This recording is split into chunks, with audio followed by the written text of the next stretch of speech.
لیلۃ القدر، انا انزلناہ فی لیلۃ القدر وما ادراک ما لیلۃ القدر لیلۃ القدر خیر من الف شہر تنزل الملائکۃ فیہا بإذن ربہم من کل امر سلام ہی حتی مطلع الفجر۔ ہم نے قرآن کو لیلۃ القدر میں اتارا، تمہیں کیا خبر کہ لیلۃ القدر کیا ہے؟ لیلۃ القدر 1000 مہینوں سے بہتر ہے، اس میں فرشتے اترتے ہیں اور یہ صبح تک رہتی ہے۔ لفظ قدر عربی میں اس کا ایک مطلب ہے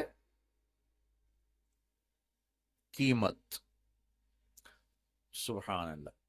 تو اللہ نے کہا میں تمہیں بتاؤں، آپ سب تاجر بیٹھے ہو، لیلۃ القدر کی قیمت کیا ہے؟ 1000 مہینوں سے بہتر ہے، 1000 مہینوں سے بہتر ہے۔ اب 1 روپے پر 1000 نفع لے سکتے ہیں؟ دنیا میں کوئی ایسا کاروبار ہے؟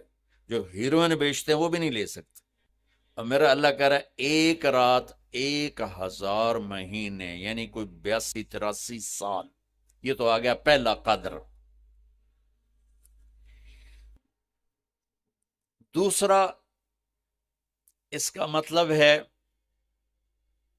تنگ پڑ جانا، تنگ پڑ وقت فقدر علیہ رزق، تو تنزل الملائکۃ فیہا، تنزل الملائکۃ والروح فیہا، کہ اس رات اتنے فرشتے اترتے ہیں کہ زمین تنگ پڑ جاتی ہے، سبحان اللہ، اتنے فرشتے آتے ہیں زمین تنگ پڑ جاتی۔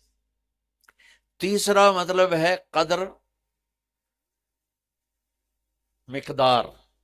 مقدار کو، تو اللہ تعالیٰ نے اس کا آخری مطلب بھی بتایا، سلام ہی حتی مطلع الفجر، کہ یہ فجر کی نماز تک، فجر کی اذان تک یہ رہتی ہے۔ 3 مطلب ہیں قدر کے، تینوں اللہ نے قرآن میں کور کیے۔ قیمت کیا ہے؟ 1000 مہینوں سے بہتر۔ تنگی کیا ہے؟ فرشتوں سے زمین بھر جاتی۔ مقدار کیا ہے؟ صبح صادق۔ لیلۃ القدر 27 کی نہیں ہوتی، 21، 23، 25، 27، 29۔ اب یہ 5 راتیں جاگ لیں، چھٹ، آپ لوگ تو ویسے رات کے بادشاہ ہو، جاگ لو۔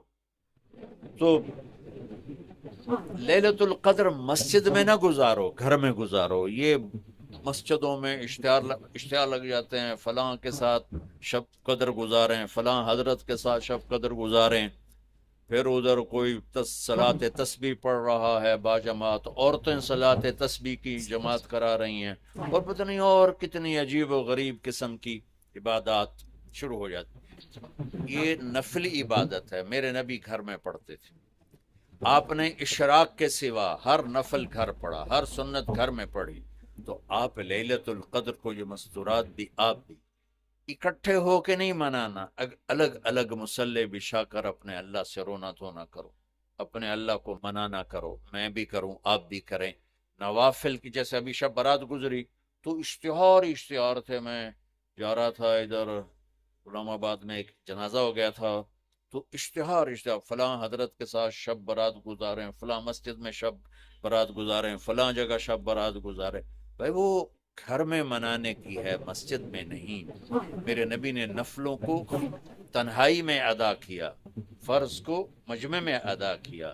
لیلۃ القدر میں جاگنا نفل ہے، اور پھر جب کٹھے ہو جائیں گے لوگ اور عورتیں تو پھر ساتھ غیبت بھی چلے گی، اور ایک غیبت کا بول ساری رات کو اڑا کے رکھ دے گا۔ مردوں یا عورت کٹھے ہو جائیں، غیبت سے تو بچتے نہیں، نہ ہی رک سکتے ہم۔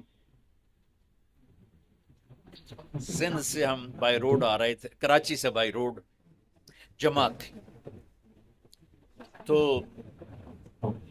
وہ راستے میں بڑی غیبت کریں، نوجوان تھے سارے نئے نئے، میں چپ کر کے سنتا رہا۔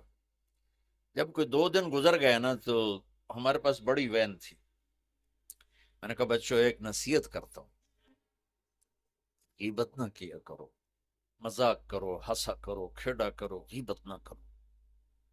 تھوڑی سی میں نے اس پہ بات کی تو بڑے متاثر ہو، کہا جی ٹھیک ہے انشاءاللہ آئندہ بالکل نہیں کرے۔ کوئی آدھا گھنٹہ گاڑی میں سناٹا رہا، آدھے گھنٹے کے بعد ایک بولے مولانا یہ غیبت نہ کریے تو پھر گلاں کی کریے؟ یہ میرا کلچر ہے. لہٰذا عورتیں عبادت کے لیے بھی اکٹھی ہوں گی تو غیبت شروع ہو، مرد مسجد میں اکٹھے ہوں گے وقت ضائع ہوگا، غیبت شروع ہو.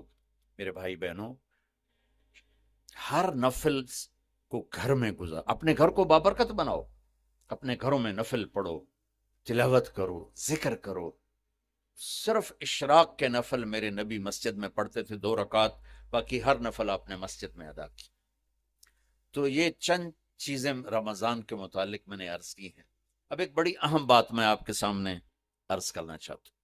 رمضان کی دولت کس سے ملے گی؟ رمضان کی برکات کس سے ملیں گی اور کون محروم ہو جائے گا؟